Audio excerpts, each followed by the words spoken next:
Ayon sa kasulatan, tinig ng katotohanan, programang gabay tungo sa kaligtasan. Si Fernando Baisa Camacho Jr. matibay na saksi, katotohanan ng Diyos laging pinanghahawakan lagi. Sa bawat aral na kaniyang binibigkas, liwanag ng langit sa puso ay bukas. Maling aral ay tinutuwid niya, pag-ibig ng Diyos Sa atin ay pinapakita. Ayon sa kasulatan, tayo ay pinapatatag. Sa bawat pahayag, tayo ay itinataguyod. Pagtatanggol ng pananampalataya, di umaatras. Salita ng Diyos ang sandata, ako'y nanaglalagablab. Ayon sa kasulatan, yan ang ating sigaw. Tinig ng katotohanan, umaalingaw-ngaw. Ang Diyos ang katotohanan, ito ang aming panata. Ayon sa kasulatan, buhay namin ay sa Kanya.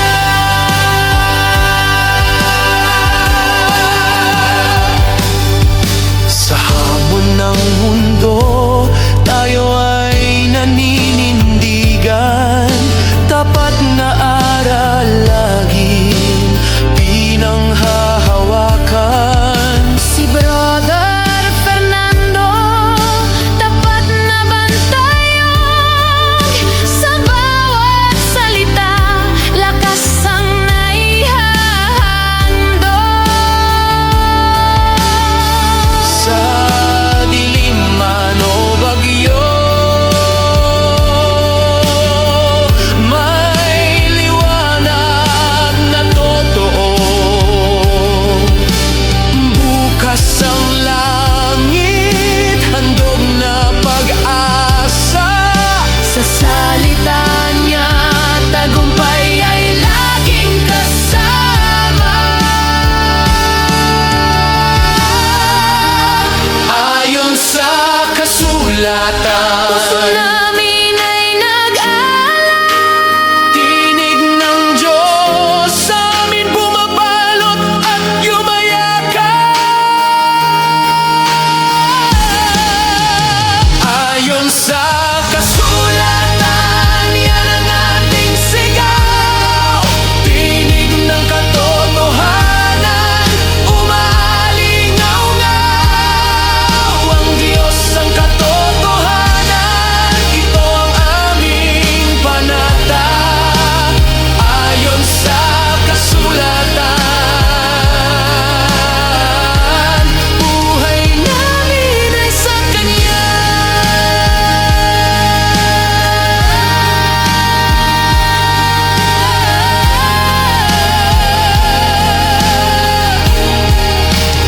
Ayon sa kasulatan, laging magliliyab ang aming pananampalataya.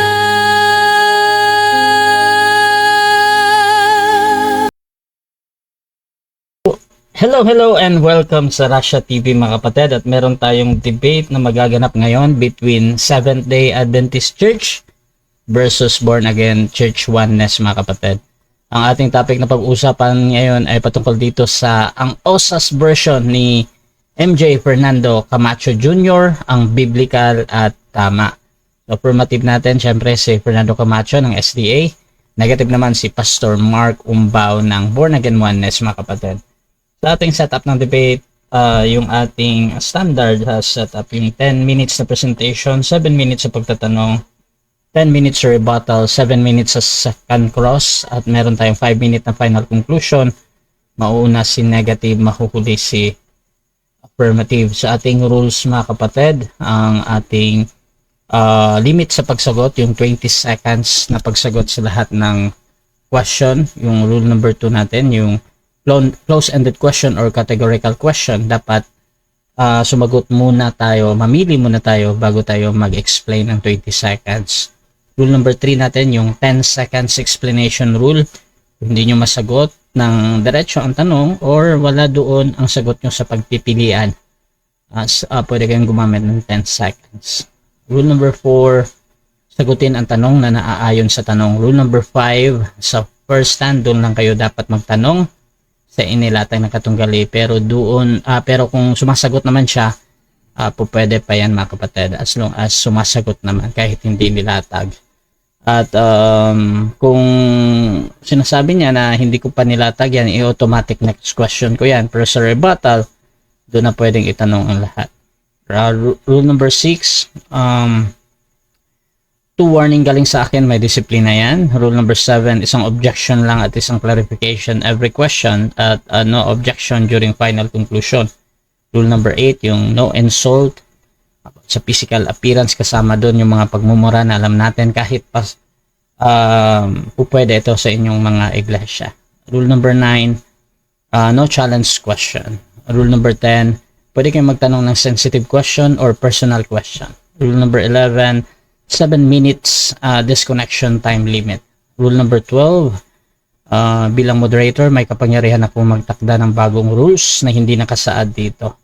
Rule number 13, bilang moderator, ako'y nagsisilbing tagapangasiwa lamang ng debate na ito at hindi ako responsible sa anumang pananaw, paniniwala o pahayag ng mga debater. Mga sagot at opinion ay pananagutan ng mismong nagsasalita. Hindi rin ako mananagot sa anumang hindi pagkakaunawaan, pagkasira ng relasyon o iba pang epekto dulot ng debate na ito. By the way mga kapatid, ako nga pala si Rasha Vista. Ako po isang Catholic at ilang taon na din ako nagmo-moderate online mga kapatid. At ako po yung tatayong moderator, streamer, timer sa debate na ito. So sumasang-ayon ba ang ating affirmative sa lahat ng nabanggit? Yes, Your Honor. Sumasang-ayon po sa lahat ng inyo pong nabanggit. At sumasang-ayon din ba ang ating negative? Yes po, Mr. Moderator. Sangayon po. Okay, so yun yung ating kumpirmasyon mga kapatid. So before natin start ang ating debate, syempre gusto ko muna kayong magpakilala sa ating audience sa mga hindi nakakakilala. Syempre, konting kwento kung paano ba nagsimula ang pag-uusap na ito. So unahin natin ang ating affirmative. Pakilala ka kapatid. Opo, ang inyo pong maliit na lingkod kay Kristo, Master God Fernando B. Camacho Jr., isa pong maliit na kaanib ng Seventh-day Adventist Church. Nabuo po ang usaping ito dahil po sa pangmagkaibigang lambingan. Ganyan lang naman kaming mga apologist. Ano po, at ngayon magaganap ang aming sport boxing. Dito lamang po yan sa ring. At syempre, iginagalang natin ang ating magiging kausap ngayon, si Pastor Mark Umbaw, at syempre ang ating pong moderator sa lahat ng kanyang magiging pasya. At magandang gabi sa ating pong mga nasa comment section, kapatid na Rasya. Siyempre, yung ating tututol naman at paano niya tinanggap ang paksang ito. Pakilala ka kapatid.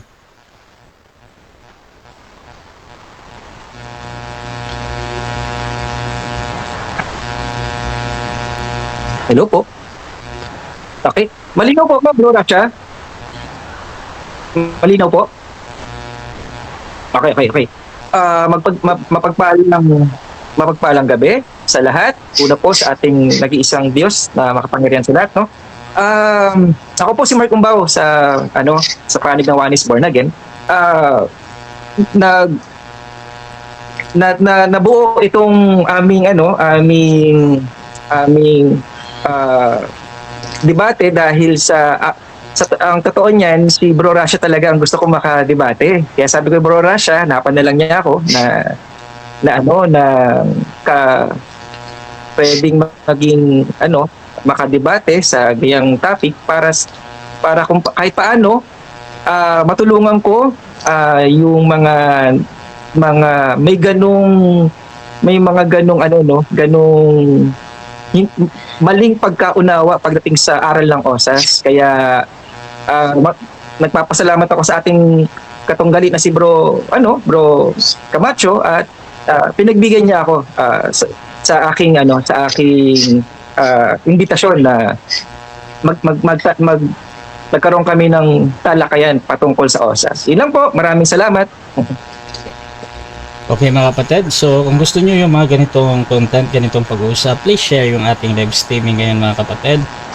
Saan man kayo nanonood ngayon. At syempre, huwag kayo mahiyang mag-comment dyan mga kapatid dahil babasahin natin yan pagkatapos ng cross-examination. Ayan. So, simulan na natin ang ating debate at bibigyan ko ng 10 minutes sa unang pagpapahayag ang ating affirmative. Pero bago yan, Brother Camacho, merong parang tumutunog bro na parang nag-cha-chow. Ganon? O baka Grounded.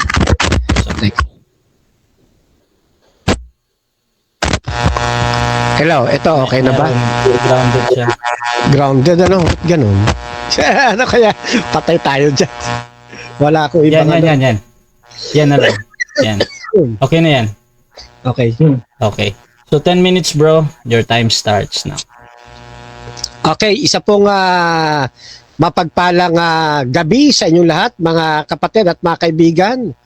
Ito naman po ay mag-uusap ang dalawang magkaibigang maglalambingan ngayon sa entablado ng kapatid na Russia. No? Dito po sa paksang ang OSAS version ni Master Guide Fernando B. Camacho Jr., ang biblical at tama. Ano po? Yan. Bago ako tuluyang pumalaot mga kaibigan, mga kapatid, ay nais ko munang maunawaan po ninyo na ang paksa po na ito ay isa ko lamang personal na bersyon. Ito po ay mula pa noong ikasyam na taon na po ang nagdaan. At ito'y muling nabuksan doon sa programang Ayon sa Kasulatan. Samantalang kami ay nasa studio sa panel discussion. Bilang disclaimer, ngayong 2026, gusto ko maunawaan po ninyo, ang kabuuang iglesia po ng Seventh-day Adventist Church ay wala pong kinalaman sa aking personal na bersyon. Ang OSAS version po ng inyong malit na lingkod ay ibang-iba po sa OSAS ng Baptist. Ibang-iba ito sa sinumang kapareho ng paniniwala ng OSAS Baptist. Katulad halimbawa ng kay Pastor Mark Umbaw.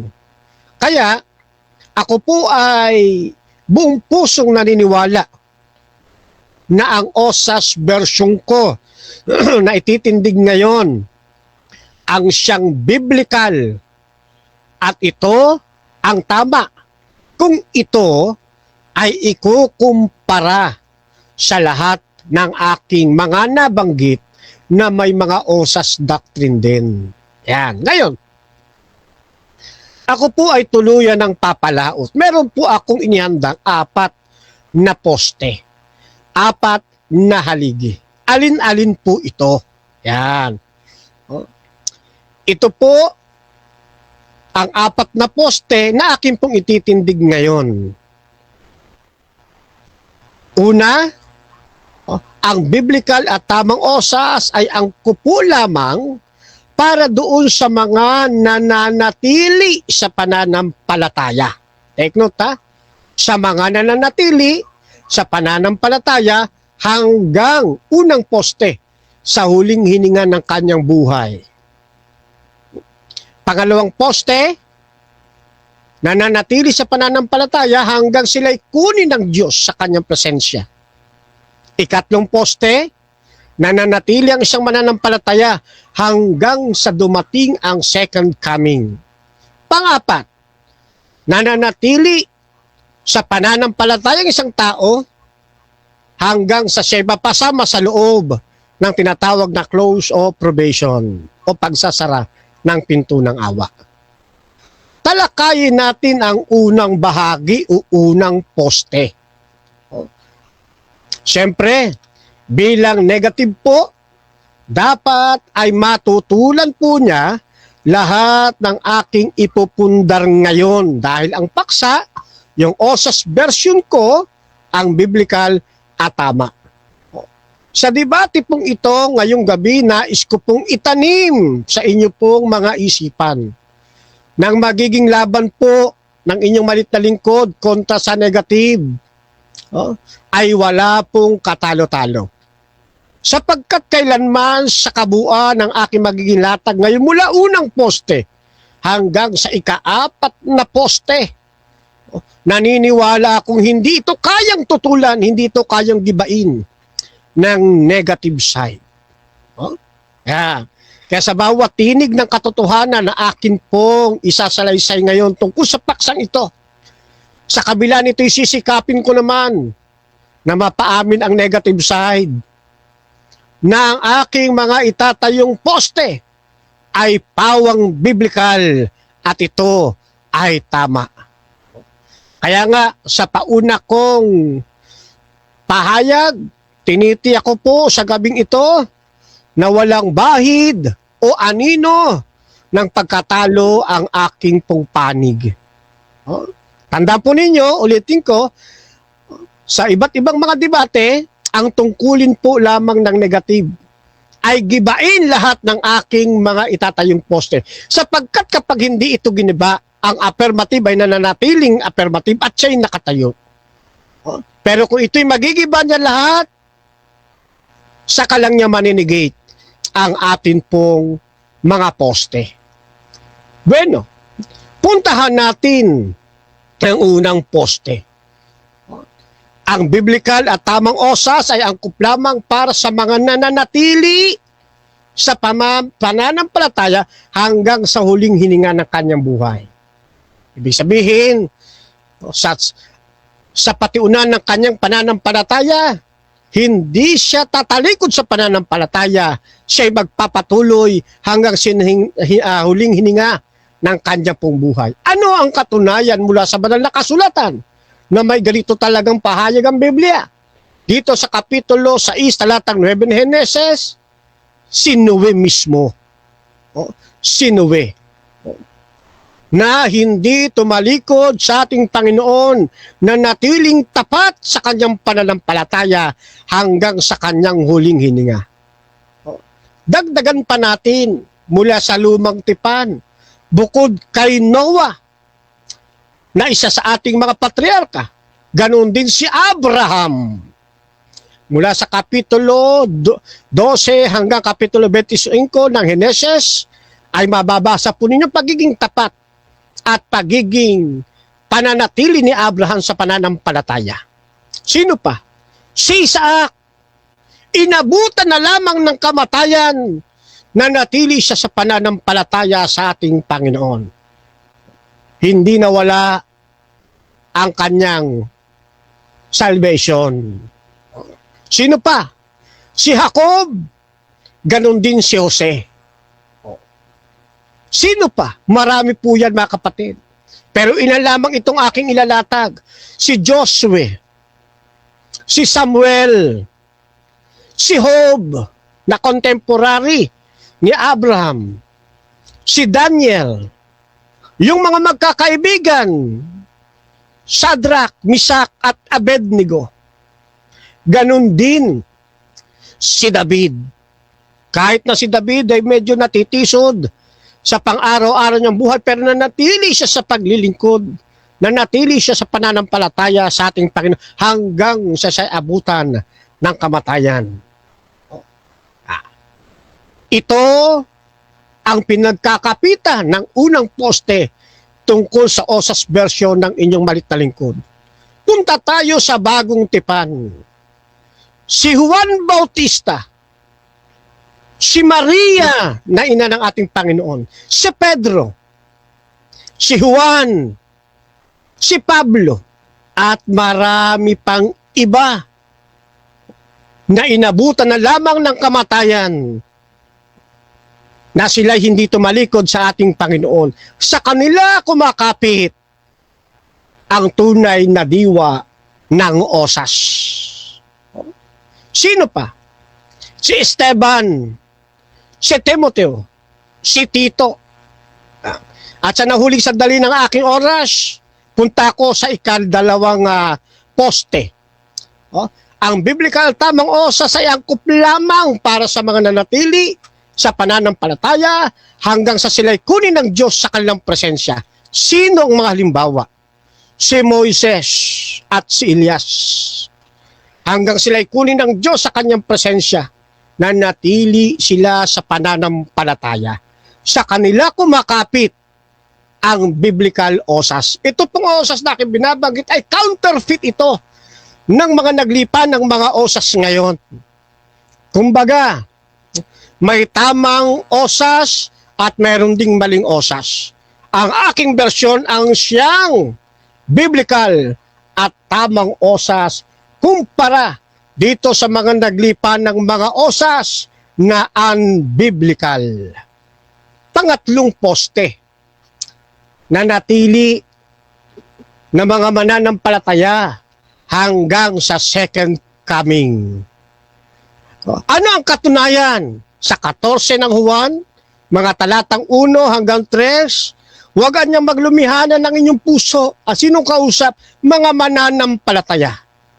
Na mayroong mga time na. Okay, maraming salamat po. Okay. So dyan nagtatapos mga kapatid ang unang pahayag ng ating affirmative. At dako tayo sa unang pagtatanong ng ating negative. Pastor Mark, 7 minutes, your time starts now. Okay. Bro Camacho, unang tanong ko, malinaw ba ang kahulugan sa'yo ng acronyms na OSAS na minsang nailigtas, yung one save, always. Na hindi, wala dun yung N, no? Not always save. Linawin ko yung acronyms, no? Minsang nailigtas ka sa Tagalog, ay ligtas ka ng palagi. Nauunawaan mo po ba yan, Bro Camacho? Para paniwalaan mo yan? Oo o hindi? Yes, kapatid. Nauunawaan ko po yan. At yan po ay meron akong 4 na poste, 3 pa lang ang akin na ilakatan. At ang biblikal at tamang osas ay angkop lamang para doon sa mga nanatili sa pananampalataya hanggang una, sa huling hininga, hanggang sila'y kunin ng Diyos, hanggang sa second coming. Okay. Puntahan natin yung nanatili. Sana, wag mong iwasan yung tanong dahil baka hindi mo nabanggit kasi ang mga binanggit mo, mga ligtas eh. Oo. Sana, wag mo iwasan. Pero okay lang kung iwasan mo, wala namang problema. Katulad ni Solomon, Bro Camacho. Si Solomon po ba ay minsang nailigtas tapos nag-alay nag-alay sa mga Diyos-Diyosan ng kanyang mga asawa. Yung po ba ay ligtas pa rin palagi? Oo, hindi. Okay. Mr. Moderator, gusto kong sagutin, kaya lang ayaw kong lumabag sa panuntunan ng ating pong dialogue. Okay. At automatic next question yan dahil No problem. hindi pa nilatag. Pangalawang tanong. Si Judas nananampalataya. Gusto ko lang naman patunayan na iiwas ka sa tanong ko. Si Judas nananampalataya. Nanatili, may talata ka po bang nawala ang kanyang pananampalataya para sabihin mo dahil hindi na siya sumampalataya, siya hindi na iligtas. Inalis siya sa mga ligtas. May talata ka po ba na si Judas ay hindi na sumampalataya kaya inalis sa mga iniligtas? Meron ang talata, wala. Mr. Moderator, hindi ko gustong iwasan ang tanong, kaya lang, kailangan nating sumunod sa patakaran ng dialogue. Okay. Again, ginagamit ni next Camacho dito yung sa hindi pa nilataghan. So, automatic next question. See. Next question. Okay.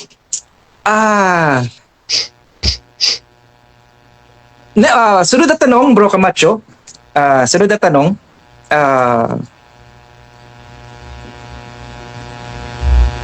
Ang sunod kong tanong,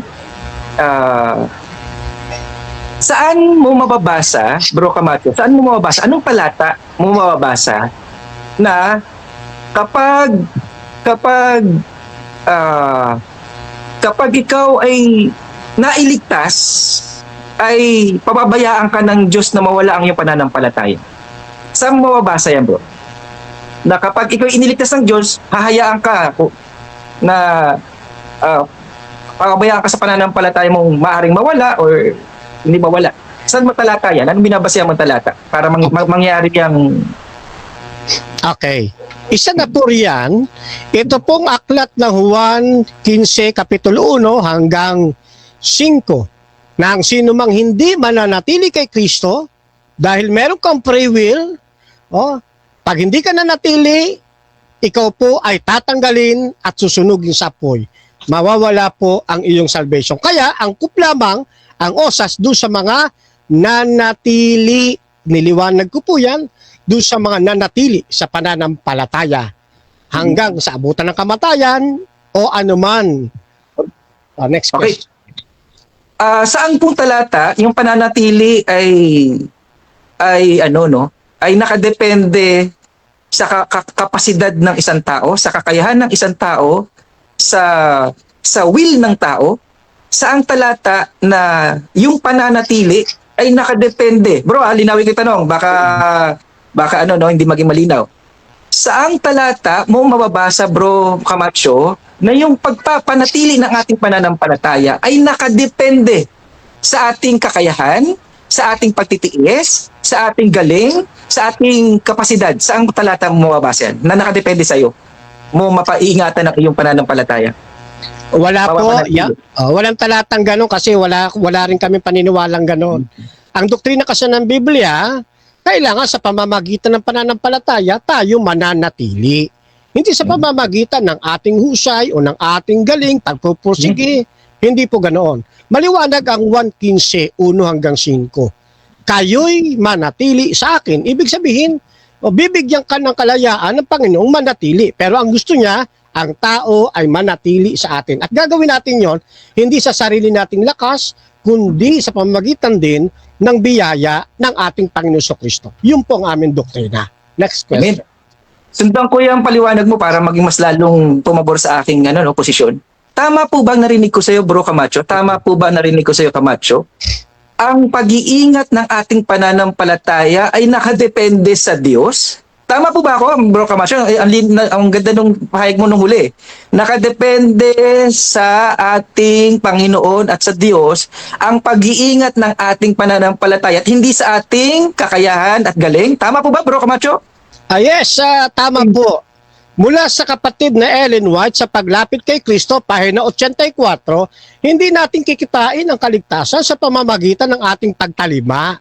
No, kasi yung pagtalima, bunga yan ng pananampalataya. At sabi pa rin sa Epeso, yan po ay biyaya ng ating pong Panginoong Diyos. Kaya tayo ay nangaligtas. Yan. Ganon din ang posisyon ni Kapatid Ellen White sa biyaya ng Diyos. Next question, bro. Next question. Ano po ba ang pagkakilala mo sa ating pastol na si Yahushua? Ano ba pagkakilala mo sa ating pastol na si Yahushua? Burara at mayroon siyang isang pabaya na pastol na may isa sa mga kanyang tupa na maiwawala niya? Ganun po ba ang pagkakilala mo sa ating pastol na si Yahushua? Sa kanyang pag-iingat ay may maiwawala pa siyang isang tupa niya? Ganun po ba, Bro Camacho, o hindi ganun, Bro Camacho? Hindi po ganon. Ang Panginoon ay masino. Time na. Sayang. Sige po. Salamat. Okay, so dako tayo mga kapatid sa ating negative presentation. Pero bago yan, shoutout muna sa ating nasa live. Kay Amy Alfonso, sabi niya, siguro sa puntong hahayaan ka ng Diyos na nagbalik ka sa kasamaan, parang di mo na pinapahalagahan ang kaligtasan. Shoutout din kay Alpog Milagroso. Fernando, out of context ka. Hindi mga Kristiyano ang tinutukoy dyan, kaya mga manatili. Kung anak ka na ng Diyos, hawak ka na ng Ama, at anak pati ng banal na Espiritu. Shoutout din mga kapatid dito kay Pastilan. Gusto ko lang kumustahin si Jared, naka-move on na ba? Siya sa pagkatalo kahapon. Ayan, so shout out kay Gio. Kakaiba daw. Sabi ni Fox, paano naman natin malalaman na totoo yung version niya ng OSAS? Siya ba ang pinili ng Diyos upang maging ministro ng kanyang salita? Akala ko mga lahing Hudyo lang merong ganung ministry, pati na din pala sa lahing Pinoy. At shout out din kay Brother Ron Fernando. Tayo naman, bahag ang buntot. At Gio, usas nga pero pagtatalikod hindi na osas. So mga kapatid, dako tayo sa ating negative presentation. Brother Mark ng Born Again Church Oneness, your time starts now. Okay. Simulan ko po na yung aking presentation. Targeting ko agad yung pinaka misinterpretation, misconception pagdating sa OSAS. Targeting ko agad. Ano 'yon? Kapag OSAS, pag minsan kang nailigtas, maari ka pang maimpyerno o mapahamak kasi sabi ni Bro Camacho, ang ganda ng paliwanag niya, no? Si Yahushua ay pastol na hindi pabaya, no? Masinop. Walang maiwawala siya.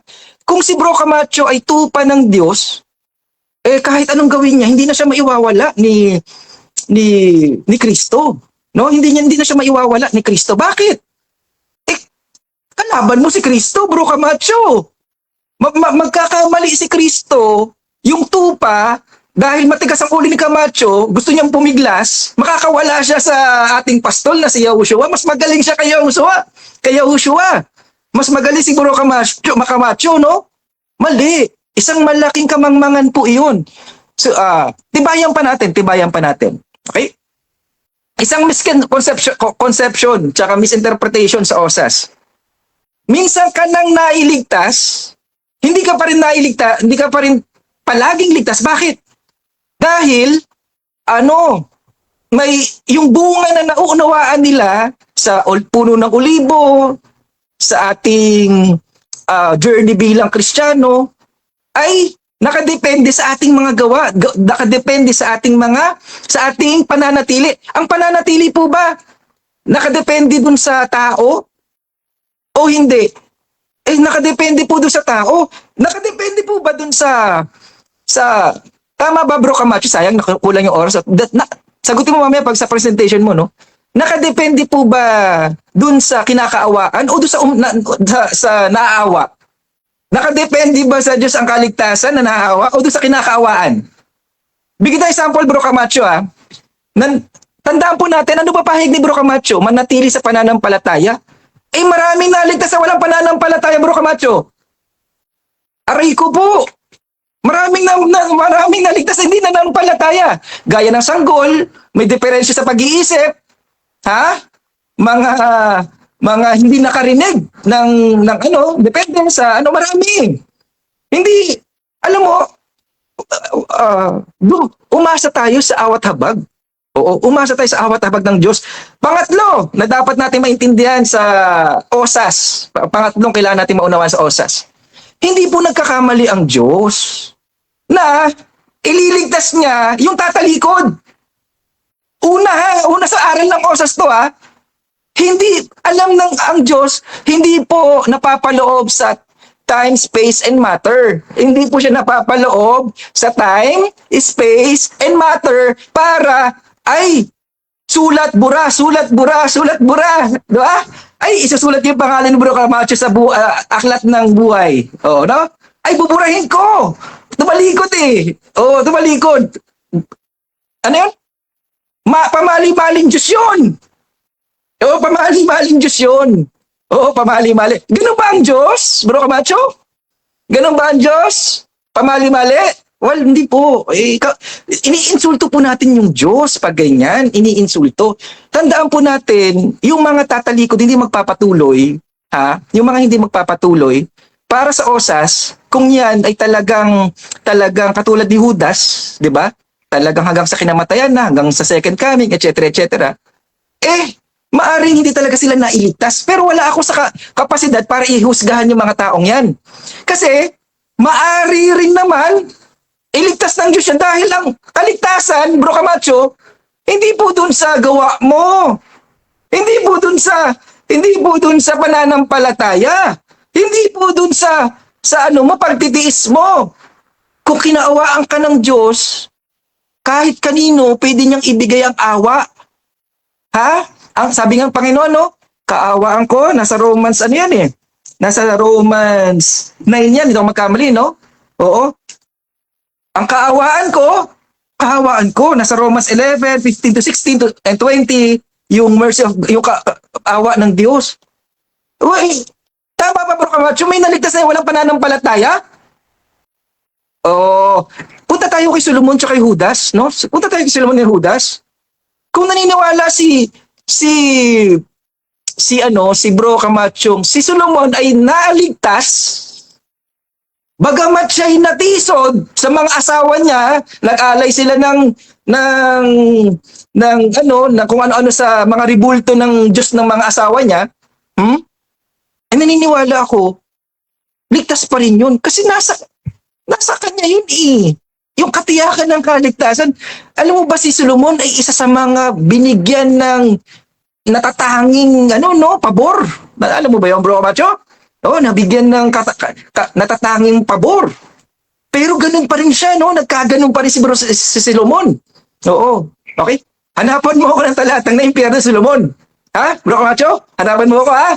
Na nagsamba na siya sa Diyosan. Nagkaroon na siya ng ibang Diyos. Hindi ba yan ang nakakamatay na kasalanan, Bro Camacho? Patunayan mo yung pagkakaroon ng pagsamba sa ibang Diyos ay hindi nakakamatay na kasalanan. Hindi pagtalikod. Hindi pag-surrender ng pananampalataya, Bro Camacho. Hanapan mo ako ng talata na yung pagkaroon ng pagsamba sa ibang Diyos-Diyosan hindi yan nakasalanang nakakamatay. Oo, di ba? Pero naniniwala ko, nananampalataya ko, na si Solomon ay naligtas. Bakit? Bro Camacho, mabuti na ako magkamali sa maluwag na panukat. Ha? Bro Camacho, tandaan mo itong sasabihin ko, ha? Mabuti na ako magkamali na ang panukat kong ginamit sa kapwa ko napakaluwag. No? Hindi mahigpit. No? Bakit? Kasi yun yung gusto kong panukat na gagamitin sa akin ng Diyos. Ayos ba, Bro Camacho? Kung anong panukat ang gagamitin mo sa kapwa mo, yun ang panukat na gagamitin sa'yo, Bro Camacho. Oh, kaya nasa iyan, kung yun ang gusto mong panukat, sana makapanatili ka. Ha? Sana. Sana, no? Umasa tayo sa sariling kakayan. Sana, pero mabuti naman ang ganda ng sagot ni Bro Camacho. Yun ang gusto ko sa sagot ni Bro Camacho. Nagustuhan ko yung sagot ni Bro Camacho, no? Osas na osas namin. Pabor na pabor sa osas namin. Ano yun? Hindi pala nakadepende sa aming kakayahan. Hindi pala nakadepende sa aming galing. Hindi pala nakadepende sa aming will. Sa Romans 9:16 yata, no? Parang sa 9:16 yata ng Romans yan. Sabi, kundi doon sa naawa, hindi doon sa exertion, tsaka sa will. Hindi pala nakadepende doon. Nakadepende saan daw? Doon sa naawa. Ang sabi ni Bro Camacho, yung pag-iingat, tama naman, no? Tama naman. Ayoko nang gawa bigyan ng talata, no? Tibayan ko ng talata. Kasi, pang-rest naman pala kami ng posisyon doon. Ano yung posisyon ni Bro Camacho? Yung pag-iingat at pananatili ng ating pananampalataya, hindi nakadepende sa atin. Kaya ang pag-surrender natin, kaya faith alone ako, Bro Camacho lahat ng pananampalataya natin, inilagay natin kay Kristo, dinepende natin sa Kanya. Lahat ng tiwala, hindi yung iba, yung kalahati ng tiwala natin, nasa galing natin. Hindi. Oo, kailangan may makontribute ako sa kaligtasan ko. Oo, dapat magaling din ako, matiisin din ako. O no, parang gano'n, no? Parang imbis na lahat ng credit ng kaligtasan kay Kristo, sa Diyos, hindi.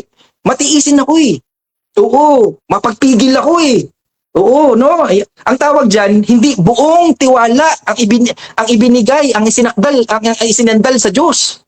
Kung hindi, kalahati lang. Kasi yung kalahati ng kaligtasan niya ay nakadepende sa kanyang sarili. Buti naman, maganda, no? Medyo may hawig kami ng aral ni Bro Camacho. Ang problema lang, kaya niya nasasabing nananatili kasi akala niya may naligtas. Akala ni Bro Camacho may naligtas na pababayaan pa ng Diyos. Nailigtas na nga Nasumpungan na nga, Bro Camacho. Meron ka bang talata, Bro Camacho, na sumpungan na ng Diyos? May iwawala pa niya? Aray ko po. Nasumpungan ka na, nasumpungan na ako, nasumpungan yung mga sumampalataya, may iwawala pa? Ay, pababayang pastol yan. Pabaya. Oo. Kaya ano maunawa natin? Siguro ang pinagkaiba na lang na namin ni Bro Camacho, akala ko gagamitin niya yung presentation niya kay Bro Erwin. Buti naman, hindi. Kasi, nako, sarap salubungin talaga yon. Yung kay Ebat Adan, kay Satanas, kay Judas. So, sarap salubungin talaga yun. Yung dalawang ligtas at hindi ligtas, no? Oo, sayang. Akala ko ipipresent niya sa akin yun eh. Sabi ko, sarap-sarap ano yun. Okay. Yun lang po. Maraming salamat sa ating sa ating moderator. Sige, salamat. Tara din ako sa tanungan. Diyan nagtatapos mga kapatid ang ating unang presentasyon sa negative. At ako naman tayo sa first cross ng ating affirmative. 7 minutes ito, Fernando Camacho ng SDA. Your time starts now.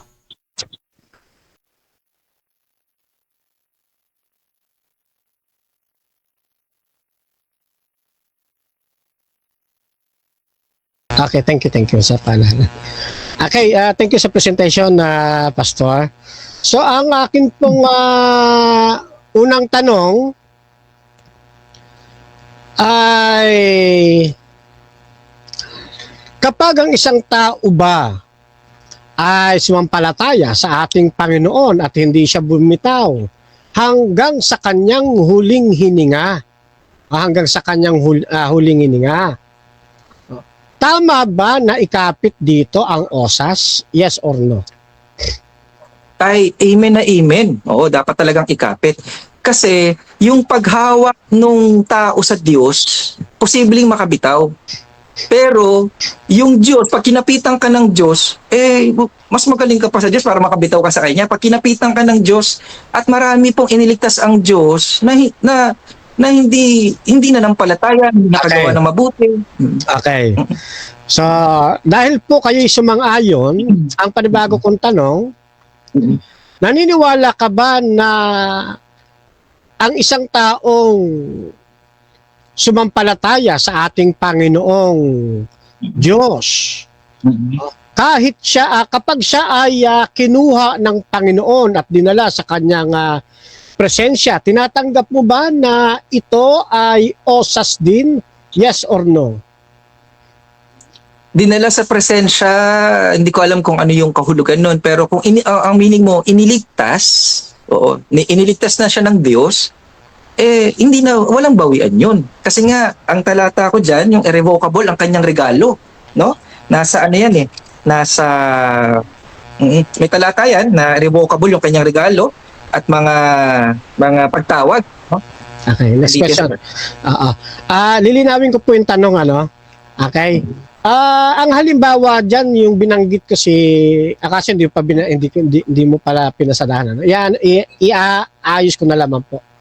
Biblical ba at tama ang osas kapag ang isang tao ay kinuha ng Diyos na buhay at dinala mismo niya sa langit? Biblical ba at tama ang osas na yon? Yes or no? Ay, tama po. Oo, tama. Tama kasi hindi na yun mapapahamak. Tama, osas yun. Pero hindi yun papasok sa belief mo kasi po, meron kayong investigative judgment, na mayroon pa kayo kailangan, may mga palatuntunan pa kayo na nakaka-apekto sa kaligtasan. Maliban na lang, hindi ka SDA bro, no? Pero dahil may SDA ka, hindi po papasok yung... Okay, next question. Kung ang isang tao ay sumampalataya sa ating Panginoon at siya'y datnan na buhay sa second coming, tama ba at biblical ang osas ay angkop sa kanya? Yes or no? Yes, tama-tama po yun. Kasi ganun po ang pag-iingat ng ating Diyos, no? Hanggang sa kamatayan, hanggang sa second coming, ingatan yung pananampalataya, hindi sa sarili nating gawa. Ang problema kasi SDA ka, bro. Bro Camacho, SDA ka. Ano ba SDA? Ang laking ng bahagi ng gawa nyo para makompromise yung kaligtasan. Alisin yung kaligtasan dahil ang SDA po, Bro Camacho, ay malaking bahagi ng kaligtasan nila ay naapektuhan ang kaligtasan ng isang tao. Di ba? Tama ba ako? Okay. So, Sundan naman kita dyan sa iyo pong isinasagot bago ko itong sunod kong tanong. Saan po sa doktrina ng Seventh-day Adventist na para ang tao ay maligtas, kailangan mong sumunod sa 10 utos? Saan po? Pwede po bang pakibasa kung meron? Okay. Hindi lang po, wala akong alam, no, na hindi ako nagbabasa ng fundamental beliefs nyo. Pero yung isinasagawa nyo at ipinapangaral nyo, kapag hindi ka nagsabat, kumain ka ng baboy, kapag ikaw ay nagkakasala pa, kapag ikaw ay naabutan sa kasalanan, kapag hindi ka nagsisi, tanggal ang kaligtasan. Tama ba ako, Bro Camacho? Huwag po tayong magpanggap, no? Okay. Next question po. Sige po. So, tinatanggap mo ba na kapag ang isang tao ay sumampalataya sa ating Panginoon, ang magiging reflektor o magiging bunga o magiging resulta ng kanyang pagkamamamayan dito sa mundo ay pagiging matalimahin sa Diyos? Tinatanggap mo ba yon? Yes or no? Yes na yes, no? Kapag tayo ay bayan ng Diyos, kapag tayo tupa ng Diyos, kapag tayo nailigtas ng Diyos, yung mabuting gawa, pagsunod sa kautusan, pagtulong sa kapwa, pagmamalasakit sa kapwa, ay bunga ng kaligtasan. Ang problema sa mga SDA kasi ang problema, ligtas ka na, pero ano pa yan? Pwede pang mawala yan. Bakit pwede mawala? Kasi pwede kang matisod Para bang pabayaan Diyos sa kanila? Pwede. Di ba? May possibility pa. May possibility. Okay. So, next question naman. Okay. Saan, paano maliligtas ang isang tao? Sa pamamagitan ba ng gawa o sa pamamagitan ng pananampalataya? Ayon sa Juan 3:16. Sa pamamagitan ng ng pananampalataya lamang. Pag nanampalataya tayo, susunod ng kaligtasan, ang bunga ng kaligtasan ay mabuting gawa. Tandaan po natin, hindi faith plus work plus salvation. Kasi yung work, laging kapos, hindi ka na makakaabot sa kaligtasan. Faith, tapos sila Abraham, faith plus work yun Oo, nanampalatad, gumawa ng kabutihan yun, pero namatay pa rin si Kristo. Di ba? Kapos talaga yun. Kaya, ang kaligtasan... Okay. Next question. Ang sagot po ninyo ay sa pananampalataya, no? Kanina po ay sinabi ninyo na ang salvation o yung kaligtasan ay hindi sa gawa at hindi rin sa pananampalataya. Verbatim ko pong narinig yun at isinulat ko po. Ngayon, yung tinanong ko kayo, sabi mo sa pananampalataya. Sa dalawang magkakontra yung sagot, ay, thank you, salamat. Okay, so dyan nagtatapos mga kapatid ang first cross ng ating affirmative. Dako tayo mga kapatid sa ating rebuttal. Pero bago yan, shoutout muna kay Gio once believe na naman. Always save. Ayan, so once save, sabi niya. August Magnus, magulang si Mark. Binabaliktad ang taga-tanong, ginagawa niyang taga-sagot ng tanong. Shoutout din kay Sister Nena Despediones. Pag hindi ba, nag-ikapo, ligtas pa rin. Yeah. Shoutout din kay Amy Alfonso. Bro Ron, same ba kayo ng Stanley Bro Mark? Umbaw, di nawawala. At shoutout din mga kapatid. Dito kay Pastilan. Sa mga RCC, please sabihin ninyo si Jared na uminom. Okay. Shoutout din mga kapatid dito kay Alpug. Sabi niya kaya ang mga osas ay para lang sa mga tunay na Kristiyano. Hindi lahat ng kumikinang ay ginto, pero ang tunay na ginto kumikinang. Kaya kapag hindi tunay, walang mawawala. Shoutout din mga kapatid. Dito kay Samson Rosin, natagpuan na daw niya ang langit kaya hindi na mawawala. Pero sabi ng Biblia, ang sangang napuputol ay matutuyo. Ay nako, shoutout din mga kapatid. Dito kay Gio at kay Sister Nena Despediones, nang gigigil si Mark. Ayan, so mga kapatid, dako tayo sa ating rebuttal.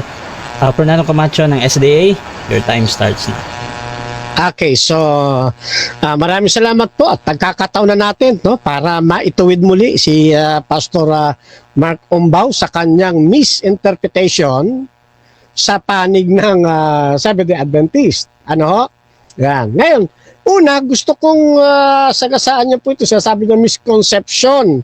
Ano po? Actually, siya ang mayroong maling unawa po rito. Okay? Sabi niya rito, kung ikaw ay di mananatili o ikaw, so may kinalaman po ito sa pananatili kay Kristo. Kasi nga, yun ang ating topic eh. Okay? Yun ang ating haligi. Na ang sino mang mananatili kay Kristo, sa kanya kakapit ang osas. Kasi kung hindi ka mananatili, hindi kakapit sa yung osas. Ano? Ano ang katunayan po niyan? Yan. Ito yung hindi niya nanigate eh. Hinihintay ko, inigate niya po ito eh. John 15:1-5. Kayo'y manatili sa akin. Kung ang isang tao'y walang kakayanan na manatili pagkatapos ng sumampalataya at lahat na lang pag siya sumampalataya, wala na siyang magagawa kahit siya ay umalis. Hindi na sana sasabihin ang 15:4 ng Juan. Bakit sinasabi ni Apostol Juan? Bakit sinasabi dito sa 1:15, kayo'y manatili sa akin? Bakit sinasabi ng Panginoon Jesucristo yan? Kasi gusto ng ating Panginoon makita nila na dapat silang maging matatag sa pananampalataya. Kailangan nilang manatili kay Kristo dahil kapag wala sila kay Kristo, wala silang magagawa. Ano magagawa ng tao? Anong magagawa ngayon kapag ang tao'y hindi manatili? Isusundan nyo lamang po sa verse 6, ano sabi? Aalisin. Ano gagawin? Iahagi sa apoy at mga susunog. Osas ba yan na kahit ayaw mo na kay Kristo, ligtas ka pa rin? Hindi na osas yan. Iahagi sa apoy masusunog ka, paano naging osas yan? Kaya nga ang tamang unawa ng osas, itong aking pinipresent. Mali yung kay Pastor Umbaw. Paano naging osas yan, no? Ito na kay Kristo na po yan, Kaya sabi ni Kristo, manatili sa akin. Bakit? Kasi nasa kanya na Kailangan mo manatili, kasi pag hindi ka manatili, ihahagis ka sa apoy. Paano Kaya, sabi ko nga, itong aking counterfeit ito ng unbiblical osas. Parang ang sa Diyos na pangilin ng pagsamba, Sabat. Sa iba naman, Sunday. Counterfeit yan May Trinity. Sa iba naman na oneness, walang Trinity. Counterfeit yan. May biblical osas, meron namang false osas. Yung akin, biblical at tama. Ngayon kay Pastor, unbiblical yun. Ihagis ka sa apoy. Pwede ba naman yun? Ligtas ka. Yan po yan mga kapatid. Ano pa? Ito, sisitas naman ako sa Biblia. Sa talata pa ng Biblia. Unang Juan 5:11. Ito ang patotoo na tayo binigyan ng Diyos ng buhay na wala hanggan. May salvation na, ibinigay na. At ang buhay na ito ay nasa kanyang anak. Kasi sumasampalataya ka Ang kinaroroonan ng anak, kinaroroonan ng buhay. Ang hindi kinaroroonan ng anak, hindi kinaroroonan ng buhay. Alin bang buhay ang pinag-uusapan dyan? Di ba eternal life yan? Kung aalisin mo si Kristo sa iyong buhay, aayaw ka na. Kasi mas naniwala ka doon sa nanggoyo sa'yo. Mas naniwala ka kay Pastor Mark kasi osas din siya. Mawawala po yun. Kasi ibang Kristo yung kay Pastor Mark Ibang Kristo yun Pero ang Kristo ng Biblia, kapag yan ay inayawan mo, inalis mo sa iyong buhay, ang sabi ng unang 1:5-12, ang hindi kinaroroonan ng anak, hindi rin kinaroroonan ng buhay. Ang mga bagay na ito, sinulat ka sa inyo upang malaman ninyo na kayo'y mayroong buhay na walang hanggan sa makatwid sa inyong pananampalataya sa pangalan ng anak ng Diyos. Nakita na niyo? Kaya sabi ni Kristo, manatili kayo. Kasi pag hindi ka mananatili, itatapon ka sa apoy. Yung kinaroroonan kasi ni Kristo, kinaroroonan ng buhay. Ayaw mo na si Kristo sa iyong buhay. Sa apoy ang punta mo. Mali ang osas ng negative side. Oh, yan po yan ha. Oh. So next, ano pa? Oh, okay. Kanina itinanong ko yung aking yung aking tatlong poste. Nakakatuwa naman kasi hindi niya ito tinutulan. Sabi ko sa inyo, mapapaamin ko ngayong gabi. Di ba? Oh, na ang isang taong nanatili sa pananampalataya hanggang sa last breath, hanggang sa huling hininga ng kanyang buhay. Kapit sa kanya ang osas. Tutol ba siya? Hindi. Naitibag ba tayo? Hindi po. Nanatili tayo nakatayo. Siya pa ang nagiba natin. Ang ginawa po niya, nagtayo eh. Yan ang sinasabi ko sa inyo kanina. Ang tungkulin niya gibain. Hindi niya tungkuling magiba dahil hindi niya tungkuling magtayo dahil hindi naman siyang affirmative. Ang tungkulin niya gibain ng aking poste, wala siyang giniba. Pangalawa, tinanong ko, kapag kinuha ba ng Diyos ang tao na buhay katulad ni Moises at ni Elias, kapit ba sa kanya yung osas? Oo daw. Kita na ninyo, sabi ko mapapaamin ko talaga eh. Pangatlong poste natin, hanggang sa second coming, yes din. Amen, guy.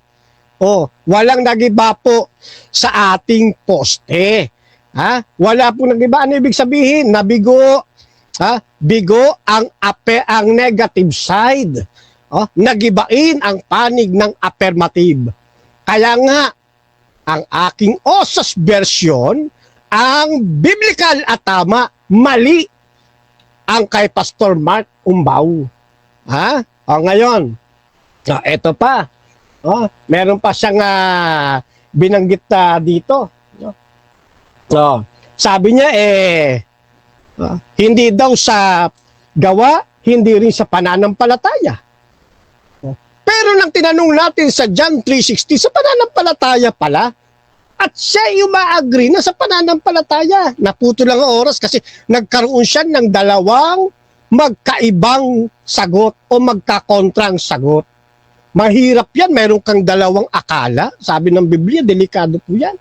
Para kang nasa dagat na kung saan ka hampasin ng alon, doon ka hahapay. Hindi po. Sabi ng John 3:16 hindi ba? Balik nga natin yung talata. Ayan ang sino mang sa kanya ay sumampalataya ay huwag mapahamak kundi magkaroon ng buhay na walang hanggan. Ganon din ang sinasabi sa atin sa unang 1:5-13 na siya binasa natin kanina. Ang bagay na ito isinulat ko sa inyo upang inyong malaman na kayo mayroong buhay na walang hanggan sa makatuwid ay sa inyong pananampalataya. Di ba? Epeso 2:8.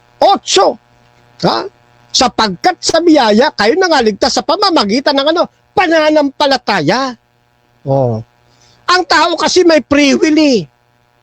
Pwede mong tanggihan yung biyaya.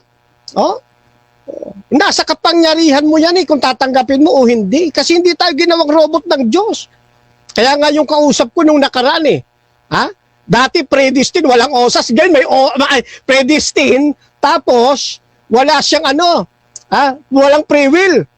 Ngayon nung nakausap ko, may free will na, natuto sa atin. Kita mo na? Nagano na yung predestined tsaka free will. Kaya masaya ako ngayong gabi. Kasi naituturo natin yung tunay na katotohanan. At nakikita natin kung sino ang tunay na nasa liwanag. Ano po? Ngayon. Eto pa. Yung may mga diferensya daw. Alam niyo ba sa doktrina naming mga Adventist?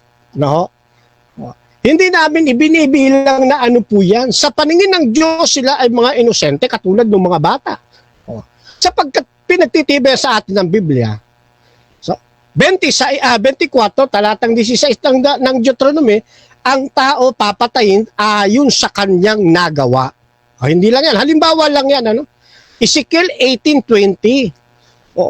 Ang parurusahan lang, yung nagkasala. Yung mga may diferensya, kahit sino naman ang tanungin mo paano magkakaroon ng malay? May diferensya nga Exempted dyan sila. Kaya Sumusuntok si Pastor Mark sa buwan. Wala pong tinatamaan. Ano po? Yan. Oh. Ang dami rito, lahat po palya eh. Ito pa, yung sulat bura. Ang paniniwala pala ni Pastor Mark sa pananampalatang Adventist, sumampalataya ka ngayon, tapos natisod ka. Oh, tapos pag natisod ka, buburahin pangalan mo. Tapos sasampalataya ka, isusulat ulit pangalan mo. Wrong information. Walang ganyang doktrina ang Seventh-day Adventist. Ha? Walang ganyang doktrina. Nasulat bura. Ang tawag dyan, chismis. Challenge. Mamaya po, bumasa po ang negative side ng aming latalain. Na meron kaming doktrina na kapag ang isang tao'y naligtas, tapos siya ay natisod, katulad ni Solomon, yun ang example niya. Katulad ni Solomon, buburahin agad ang kanyang pangalan. Yan. Challenge ko po, pag wala pong nabasa, hindi niya talaga maititindig ang mali niyang doktrina. Okay? Dahil wala kaming ganyang aral. Hindi ito pang-iinsulto sa Diyos. Yung kapag ka ikaw ayaw na sa Diyos. Totoo nga ang Diyos si Masino. Ayaw talaga niya na mawala ka, kaya nga lagi niyang sabi, manatili ka, kasi ayaw niya mawala ka kung ikaw mismo magpapaagaw, ikaw mismo tatalikod, kahit hawak ka ng Diyos, pag ikaw lumundag, umalis ka sa mga kamay ng Diyos, delikado ka, itatapo ka sa apo. Kaya sabi manatili. Unang Juan binasa ko. Pag nasa kanya si Kristo, nasa kanyang buhay. Pag inalis niya si Kristo sa kanyang buhay, walang buhay. Kaya mali pa ang osas ng negative side. At mali rin ang paggamit niya kay Solomon. Ano po? Yan. Sabi niya, yung panukat na ginagamit niya, may panukat siyang ginagamit para doon din siya sukatin ng Diyos. Mali po yun. Hindi nakasalalay sa panukat ng tao, magiging panukat ng Diyos. Ang Diyos ay masariling batas sa kanyang paghahatol. Isa na dyan ang Ecclesiastes 12, 13 hanggang 14, Roma 2:16, at marami pang talata. Hindi nakasalalay sa atin. Ang magiging panukat. Maraming atchis sumusukat din Ibig bang sabihin, kalulugdan sila ng Diyos at susukatin ka dahil sa kanilang panukat? Hindi po. Ang sukatan ng ating kaligtasan, ang Diyos mismo ang nagpapahayag. Hindi ang tao ang magpapasya kung paano siya susukatin ng Diyos. Ano po? Ngayon, isa pa doon sa ipinagkamali po niya. Niliwanag ko nga doon sa writings ng kapatid na Ellen White tungkol dito sa bagay na ito, ilalapag ko lang ng bahagya. Kasi nagkamali po siya rito Ipinapaunawa ko nga sa kanya na ang salvation hindi batay sa gawa. Yung mga pagsunod natin, resulta po yun bunga. Sumang-ayon si Pastor Mike. Abay, pagkaganda naman. Tuwan-tuwa nga ako kasi wala talagang natibag sa aking presentation. Ito, sabi ng kapatid na Ellen White. Yan, Adventist stand po yan. Ang kaligtasan ay regalo. Ibig sabihin, hindi mo kinakailangan pagtrabahuhan. Regalo ng Diyos yan ano sabi? Hindi natin kikitain ng kaligtasan sa pamamagitan ng ating pagtalima o pagsunod. Sapagkat ang kaligtasan, walang ng Diyos na ating tatanggapin sa pamamagitan ng pananampalataya. Sinang-ayunan ni Pastor Mark. Time. Salamat po.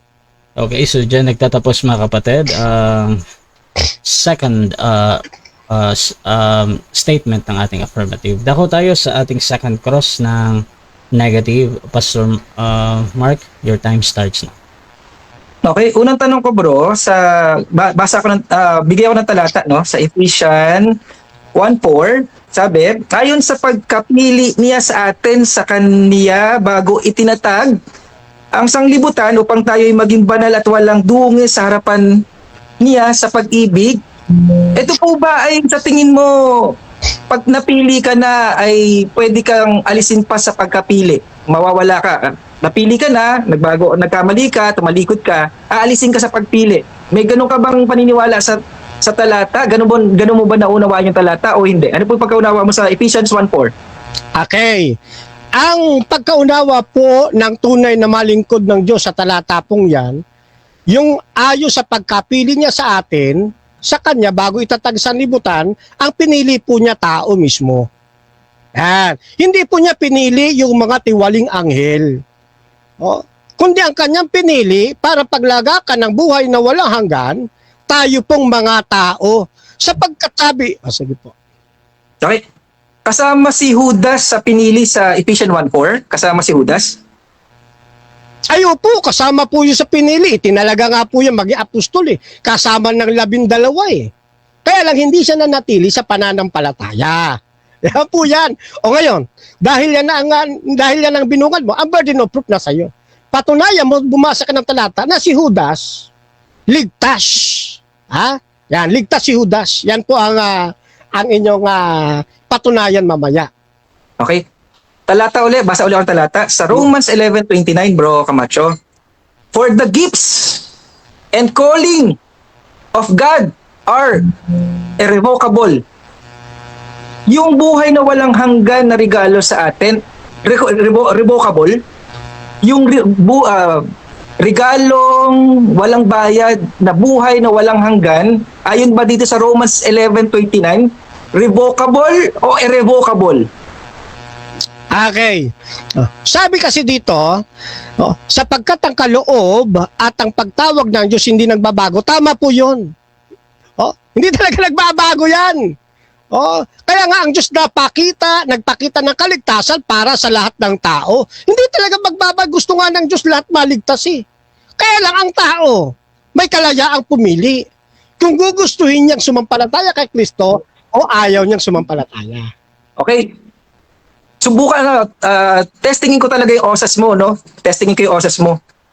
Minsang nailigtas, ligtas ng palagi, tapos hindi nagsasabat. Ligtas pa rin palagi o hindi ligtas palagi? Hindi nagsasabat. Okay, ito po sagot.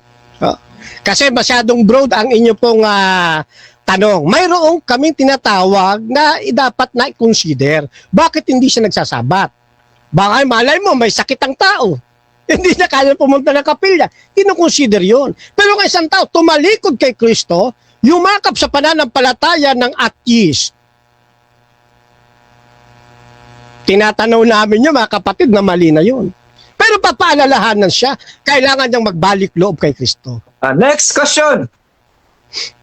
Minsang nailigtas, ligtas ng palagi, kumakain ng baboy. Ligtas pa rin bang palagi?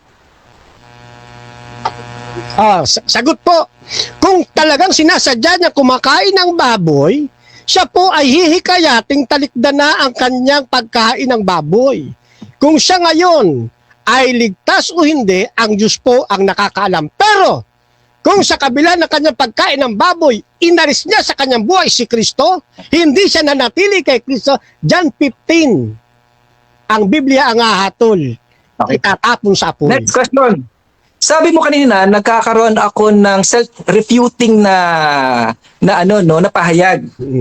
Walang pananampalataya, niligtas, kailangan ng pananampalataya para maligtas. Igagamitin ko sa tanong, yung sanggol po ba nanampalataya para siya ay maligtas? Oo o hindi? Hindi po, sinagot ko na nga kanina yan Sila po ay exempted. Kasi sabi ng Biblia, 28 ng Mateo, inyong aralan sila. Paano mo aralan ang sanggol? Ang sabi doon sa 2 talata na binasa ko, yung kasalanan ng ama, hindi yung sisingilin sa anak. At yung kasalanan ng anak, hindi sisingilin sa magulang. May kanya-kanya tayong... Next question. Si Lazarus, sumampalataya ba kaya iniligtas ng Diyos? O hindi, wala mababasa sa talatang sumampalataya kaya iniligtas ng Diyos? Alin sa dalawa sa categorical? Bagamat wala kang mababasa na sumampalataya ng verbatim si Lazaro, pero maliwanag, siya po ay kaibigan Meron silang malapit na relasyon. At sa kalapitan ng relasyon na yun, naniniwala kami, may pananampalataya si Lazaro sa kanyang kaibigang si Kristo. Meron silang close relationship. Yan. Kita mo, di ka? Okay. Punta ko yung kapag ayaw mo kay Kristo, iiwan ka na ni Kristo. Oh, punta natin 'yun, no? Punta natin yung ganung ano. Okay. Ibig mo ba sabihin, bro Camacho, kapag ba sumamba sa ibang Diyos, ito po ba ay pagsamba sa ibang Diyos, ito po ba ay pananatili sa pananampalataya, pananatili ba kay Kristo o hindi? Depende po sa sitwasyon ng isang tao. Halimbawa, si Solomon. Hindi naman talaga siya tumalikod sa Diyos eh. Hindi. kundi sumama lang siya sa mga pagsamba nung kanyang mga katipan. Ngayon, sa bandang huli, ito katotohanan. Sa bandang huli, siya rin ay nagbalik loob sa Diyos sa pagiging tapat. Yan, salamat. Yung si Solomon, importante si Solomon, total, dinala mo kay Solomon. Si Solomon ba tumalikod? Hindi tumalikod nung siya ay sumasamba sa Diyos-Diyosan. Yung po ba ay nakaharap ka pa rin pa sa Diyos? Mananampalataya ka pa rin ng Diyos? Na ikaw ay sumasamba sa Diyos-Diyosan o pagtalikod yan sa Diyos? Paano ibig niyo sabihin? Yung pagsamba. Stop. Okay. Sige, sige. Paulit ng question. Sorry. Ang tanong, yung pagsamba ba na pag-alay ni Solomon sa mga Diyos-Diyosan ng kanyang mga asawa, ito po ba ay pagtalikod sa ating Diyos o hindi ito pagtalikod sa ating Diyos? Hindi po, kasi hindi lang siya nanatiling tapat sa Diyos. Nasa unang hari yan, 11, 1 hanggang 13. Okay, so dyan nagtatapos mga kapatid ang second cross ng ating negative. So dako tayo sa ating negative or rebuttal. Pero bago yan, shoutout muna sa ating nasa live kay August Magnus. Para kay Mark, nasa kamay na niya iyang eternal life, kaya irrevocable yan. Kahit sambahin niya pa si Satanas gaya ng sinasabi niya kanina. Shoutout din kay Glenn Joaquin. Nako, ang osas na tunay ang salvation na ibinigay ni Kristo, eternal, hindi pa wala o bumibilya. So shoutout muna mga kapatid sa lahat ng membro ng Debaters Convention. Nandyan si Brother Albert Hinkel at si Brother Jumo, syempre, ng JW. Shoutout mga kapatid kay Denmar Santiago, August Magnus mga kapatid, at si Joaquin, yung aming bagong member, at si Remy Alfonso, yung aking sister si Emmy. Sabi niya, uy, good answer bro Camacho. Shoutout din kay Sister Nena Despediones, yung aming Mother Earth. Shoutout din kay Erwin de la Cruz, by works of the law talaga ang final salvation ng SDA. At shoutout din kay Pastilan, basta alam ko hindi maliligtas ang mga sumasamba sa demonyo. Revelation 19:20, 21 and verse 28. Luis Philip, sabi niya, meron palang osas ang SDA. Ito, baka mawalan to na license sa simbahan nila kasi may osas na turo. Shoutout din kay Samson Rosin, yung sanggol daw, ano bang tanong yan? Hindi ako SDA pero palpak talaga ang osas. Shoutout din mga kapatid dito kay August Magnus, M.A. Alfonso. Ayan. So mga kapatid, tuloy-tuloy tayo dito at dako tayo sa rebuttal naman ng negative. Pastor Mark Umba mga kapatid, your time starts now. Okay. Ano ba yung mga mali na naobserbahan natin sa pahayag ni Bro Camacho sa rebuttal niya? Okay? Una, mapagpanggap kasi may osas daw siya. Osas. Ano ba? Linawin natin osas ulit Minsan kang nailigtas, ligtas ka ng palagi. Yung pala may kondisyon. Depende sa'yo. Tama, Bro Camacho? Pag depende ba sa'yo, Bro Camacho, may katiyakan. Tiyak bang mananatili ka? Hindi tiyak. Kaya ang tawag dyan, walang katiyakan ng kaligtasan. Tama ba, Bro Camacho? Walang katiyakan ng kaligtasan kasi nakadepende kay Camacho kung mananatili siya. Kaya ang aral talaga ng SDA ay hindi po nag-aaral ng katiyakan ng kaligtasan. Bakit? Nakadepende sa kanyang sarili ang kaligtasan. Oo, sana maunawaan ng mga SDA ito Ang kaligtasan ng mga SDA nakadepende sa kanilang sarili, hindi dun sa naaawa. Kung hindi, dun sa kinaaawaan. Nakadepende sa kinakaawaan, hindi dun sa naaawa. Sa Diyos. Okay, punta natin. Kaya na mapagpanggap, bakit? Dinako nga sa tanong ika-i-impyerno mo po ba? Ikapapahama mo? Ikakaalis ba ng kaligtasan mo ang hindi pagsasabat? Nako, di ba? Depende. Nakadepende talaga sa kanila. Oo. Yung baboy, depende. Alam natin na, nawawala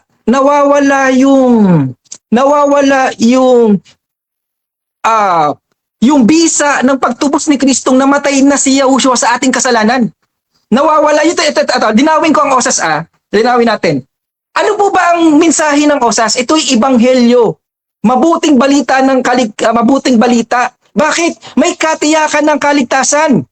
Bakit? Dahil yung hindi natin kayang gawin na manatili. Kaya ba nila Abraham manatili? Hindi. Kaya ba nila Solomon manatili? Hindi. Hindi kaya. Lagi silang on and off, on and off, on and off. Banal, hindi banal. Banal, hindi banal. Hindi ganoon. Hindi nga sa gawa natitingin ang Diyos, hindi na nga sa iyong will at saka exercise sa Romans 9, no? Okay. Ito dapat ang maunawaan ni Bro Camacho. Okay? Yung eternal life natin, hindi na mawawala yan dahil bayad yan ni Kristo. Ito dapat maintindihan natin, Bigyan nating halaga, Bro Camacho, yung may namatay na para sa atin, para hindi tayo mamatay. Bigyan natin ng halaga yung kamatayan ni Yahushua na may namatay na para sa atin, para hindi na tayo mamatay. Hindi, mamamatay pa rin tayo, kahit may nagbayad na. Bakit may mga babala na huwag kang magkasala, huwag kang tumalikod, huwag kang ganito, ingatan mo to. Bakit? Hindi dahil mawawala ang eternal life. Hindi nakabase yan sa gawa, hindi nakabase yan sa tao. Ano nakabase, Bro Camacho? Ano nakabase doon? Yung buhay natin sa laman dito, gaya na nababanggit sa 1 Corinthians 5:5. Ibibigay ang laman niya sa impyerno sa ikawawasak ng kanyang laman.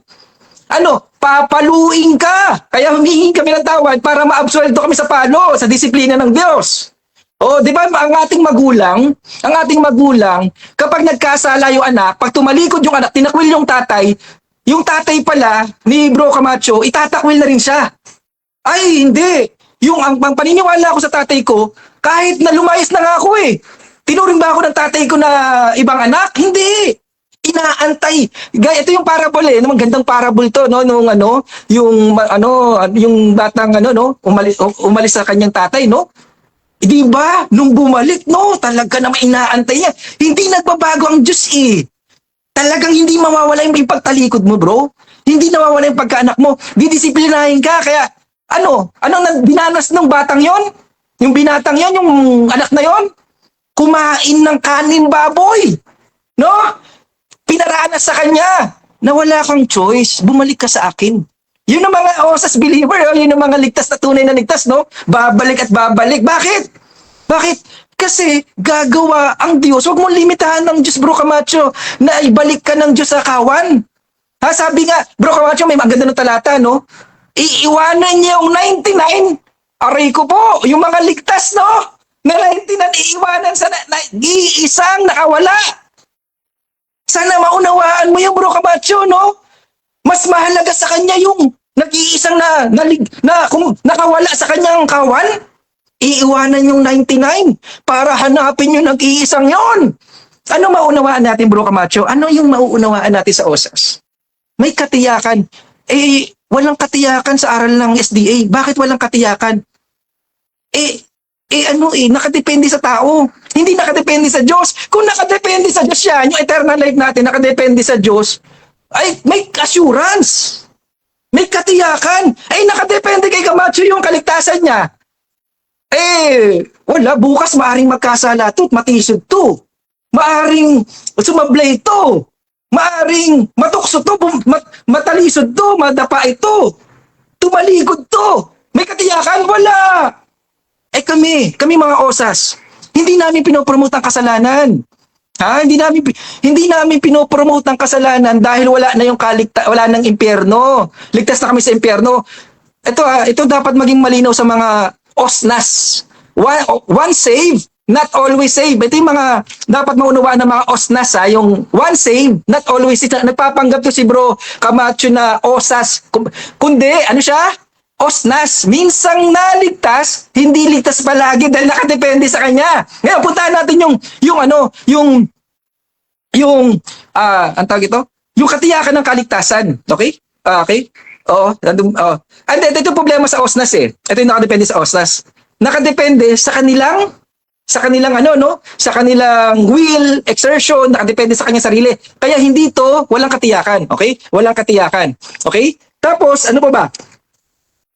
May sasabihin ako, medyo nawala sa aking sa aking na-interrupt ako, okay? Okay? Ayun. Bakit ba nagpapakabanal ng mga osas? Bakit, Bro Camacho? Bakit kami nagpapakabanal? Hindi dahil may impyerno kami, dahil pwede pa kaming mapahamak sa impyerno, hindi. Kami nagpapakabanal dahil ito ay bunga ng Espiritu Santong tinatakan kami ng Espiritu Santo na hindi nawawalang. Tinatakan si Bro Camacho tinatakan si Bro Camacho ng tatak ng Espiritu Santo, buburahin. Ay hindi, tumalikod eh. Tumalikod, buburahin ko yung tatak ng Espiritu Santo. Buti pa yung tatak ng halimaw, hindi na nabubura. Pero yung tatak ng Espiritu Santo nabubura. Kalapastangan ng aral yan. Yan yung mga aral na kalapastangan sa Holy Spirit. Nilalapastangan ng Holy Spirit na nabubura yung tatak ng Holy Spirit. Ngayon, puntahan natin bakit ang osas nagpapakabanal parehas ng mga osnas? Kasi ang pinalalabas ng mga osnas, itong mga osas believer na to, hindi nagpipigil sa sarili. Diyan magaling ang mga osnas eh. Diyan magaling ang mga osnas. Pinalalabas nila na itong mga osas believer na to, hindi nagpapakabanal. Hindi nagtitiis. Hindi sumusunod sa kautusan. Hindi nagmamahal ng kapwa. Nagpapakalulong sa kasalanan. Isang malaking paratang. Paninira. Yun na lang alam ng mga osnas eh. Yun na lang ang alam ng mga osnas na yung mga osas believer ay dahil hindi na wala ng impyerno ay magpapakasama na. Ibig sabihin, ito pala yung mga osnas na yan, ibig sabihin, pag nasa langit na pala ito, wala nang banta ng impyerno, pag wala na palang banta ng impyerno, ang gagawin nito magpapakalulong sa kasalanan. Kaya itong mga to, hindi talaga dapat maligtas. Bakit? Kasi, kaya lang naman sila nagpapakabanal, kaya nagpapakatino, kaya sumusunod sa kautusan, kaya nagmamahal ng kapwa, dahil takot sa impyerno. Hypocrisy! Mga hypocrite! Yung mga osnas na yan, mga hypocrite. Bakit? Yung mga osas na yan, sumusunod lang yan dahil yung mga osas na yan, lulong na sa kasalanan yan kasi hindi na may impyerno. Hindi yun ang kaisipan ng mga osas believer eh. Hindi yan ang kaisipan namin bilang mga ligtas na. Hindi yan ang kaisipan namin. Bakit kami pinararatangan ng ganyan? Dahil may ibang naniniwala sa osas na nagpakalulong sa kasalanan? Kaya nga yung tumalikod dahil kaya katulad ni Judas, sa simula pa lang alam na ng Diyos na hindi yan ligtas. Alam na ng Diyos yan ay hindi yan talaga magbubunga ng pag-ibig sa puso nila. Hindi yan natatakan ng Espiritu Santo kaya hindi nagbunga ng bunga ng Espiritu Santo. Kaya ano maintindihan natin? Yun na lang ang pinaka-tinatakbuhan ng mga osnas. Ano yung mga tinatakbuhan ng mga osnas? Magpapakalulong yan sa mga, may mga osas believer. Bakit? Meron bang, hindi lahat ng pulis, pag nangurap, lahat na ng pulis kurakot. Ang tawag dyan, kamang mga naunawa. May isang pulis lang na nangurakot, lahat na ng pulis kurakot. Meron lang isang osas believer na nanggahasa, lahat na ng osas believer magpapakalulong na sa kasalanan. Salamat. Salamat. Okay. At dako tayo mga kapatid sa ating second cross ng affirmative. 7 minutes, your time starts now. Okay. Ang una ko pong tanong, Pastor, Yes. doon sa John 15, okay? Yung bang mga nakakabit doon sa kay Kristo, sila ba ay ligtas na? Yes or no? Yung Objection, sumampalataya. Yes or no lang po. Okay. Sige. Yes or no muna. Siguro pa ulit ng Sagutin natin. Sasagutin ko na bro. Alam ko na. Okay. So, proceed sa sagot. Yes or no daw? yes na yes, Yes. doon sa sumampalataya, nung hindi sumampalataya, pinutol. Okay? Yung pagsasampalataya, may tatawag na saving faith. Sumampalataya ka, hindi sa yung kalahati sa sarili mo, yung kalahati sa Diyos. O, pagsampalataya ito ng buong buo, sinuko mo ang will. Okay. Lilinawin ko ang tanong para malinaw din po ang sagot ninyo. John 15. Yun bang mga sanga na nakakabit kay Kristo? Meron ba silang buhay na wala hanggan? Yes or no? Nung una, wala. Yes or no, Nung una, Mr. Moderator? wala. Okay, so Wala. ganito. Ang pagpipilian kasi dito yung sa yes or no, bro ba? Hindi meron or wala. Ngayon, Sige. so pipili ka ba, bro, or Sige, pipili lang ako, bro. Pipili lang ako. anong pipili mo muna? No. Proceed. No. Walang kaligtasan. Bakit? Kasi yung puno, tandaan po natin sa Romans 11:20, ito ay patungkol sa pananampalataya. Kaya yung puno, kailangan sumampalataya kay Kristo. Yung walang sumampalataya kay Kristo, pinutol. Kaya yung mga Hudyo ay hindi wala pa yung kaligtasan kasi wala pa yung pananampalataya nila kay Kristo. Kaya Okay. Sabi ninyo, dyan sa John 15, verse 1 to 5, yung mga sanga na kay Kristo, wala pang salvation. Ibig sabihin, hindi pa sila ligtas. Okay? Ngayon, sabi rito, yung mga sanga na hindi nagbubunga, aalisin. Yung mga sanga naman na nagbubunga, hindi aalisin. Tanong, alin ang may eternal life sa kanila? Yung inalis na sanga na hindi nagbunga o yung hindi inalis na nagbubunga? Categorical question po. Hindi inalis na nagbubunga. Ayun, ang bunga tinutukoy diyan, pananampalataya. Yan ang malinaw sa Romans 11:20. Okay? Ngayon, nung una, walang kaligtasan kung hindi mamamatay si Yahushua. Kaya nga tandaan po natin, nagkaroon ng kaligtasan ng tao dahil nagkaroon ng yung pangako andun na. Pero ang pangako ay mawawala ng bisa kung hindi na nag-resurrect si Yahushua. Ano daw yung pananampalataya daw? Ano daw? Baliwala. Ibig sabihin, nagkaroon ng effect, nagkabisa ang kaligtasan nung siya ay namatay. Kaya yung mga Hudyong hindi sumampalataya ay pinutol. So, next question po. Amen. John 15. Okay? John 15, 1 to 5. Sabi po ninyo, may eternal life na yung mga sanga na nagbubunga. Hindi ba't itong mga sanga na ito na nagbubunga ay na nakakabit doon sa puno na sinasabi nyo kanina na yung nakakabit ay walang eternal life? Alin po sa dalawang magkakontra nyo ulit? Nasagot na ito ang pangahawakan ko ngayon pong gabi. Okay. Panghawakan mo, yung wala pang eternal life hanggat hindi pa si Yahushua ay nabubuhay ng muli. Nalinaw, no? Kung hindi si Yahushua ay nabuhay ng muli, ay baliwala ang iyong pananampalataya. Ano maintindihan natin? Nagkaroon ng kaligtasan yung punong olibo dahil sumampalataya na sila. Saan?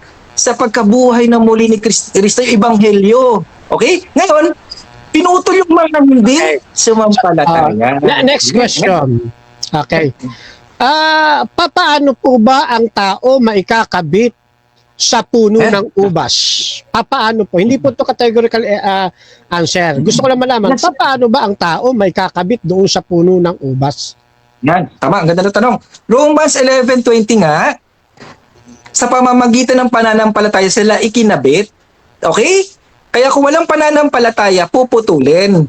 Malinaw, no? Pinutol sila dahil wala silang pananampalataya. Nireject nila si Yahushua. Nagkaroon ng pagkakataon nitong hintil. Yung bungang tinutukoy dyan, pananampalataya. Pag ikaw ikinabit na, lilinisan ka ni Kristo para ikaw ilalo pang mamunga. Tutulungan ka ng Diyos, hindi yung nakadepende kay Bro Camacho ang kaligtasan niya. Na kailangan manatili siya, magtiis siya, kailangan Ayan. hindi ganun. Next question po. Kasi sabi po ninyo, para ang tao ay maikabit doon Yes. sa puno na si Kristo, kailangan sumampalataya. Meron bang ikinakabit na hindi sumasampalataya? Meron bang ganon? Na ikakabit siya kay Kristo pero hindi siya sumasampalataya? Meron ba? Ay, Wala. hindi nga po. Wala po. Dahil para kay kaikabit, para ka manatili sa kanyang sanga, para kayo ikabit at manatili ay sa pamamagitan ng pananampalataya. Kaya hindi po sa gawa na wag ka, kumain ka lang ng baboy, tanggal na kaligtasan. O, hindi ka lang nagsabat, tanggal na kaligtasan. Ay, nako. Ayun, alapasta na sa tatak ng Espiritu Santo yan. Ano, sulat bura. Tatak, bura, tatak, bura. Ay, mali po yun. Mali po yun. Alapasta na sa Espiritu Santo yan. Okay, next question. Sabi nyo kanina, yung mga nakakabit sa puno doon sa John 15 ay walang kaligtasan. Sabi nyo po yun eh. Then dito naman sa pangalawa, sabi po ninyo, may kakabit ka doon sa puno kapag may pananampalataya ka. Sabi nyo rin sa inyong pahayag kanina, kapag ikay sumampalataya, mayroon ka ng eternal life. Okay. Ang tanong po ito, uulitin ko lang po ulit bilang pagkaklaro. Kapag ba nakakabit sa punong olibo, meron bang eternal life? Yes or no? Pero wala pa po yung kaligtasan na yung eternal life. Time na. Okay, so Salamat. then nagtatapos mga kapatid ang second stage ng ating debate. So dako tayo sa ating final conclusion. Pero bago yan, shoutout muna kay Mark Tejas. Ang layo ng sagot mo, Pastor Mark. Shoutout din kay Alpog. Parehas kayong mali dyan sa English. Cut off, pero sa Greek hindi yan cut off, kundi lift up. Shoutout din mga kapatid kay Emmy Alfonso. Shoutout kay Gomer Novelero, kay Johnson Amican, Denmark Santiago at Richard Thompson. Shoutout din kay Patty Land. So okay lang mang rape, pumatay, basta di lang tatalikod sa baptist nyo. Shoutout din kay Luis. Pambitag yung question, parang serpent lang. Shoutout din mga kapatid kay Mark Harris. Nagka-utal-utal ka ngayon, Pastor Mark, sa sagot mo.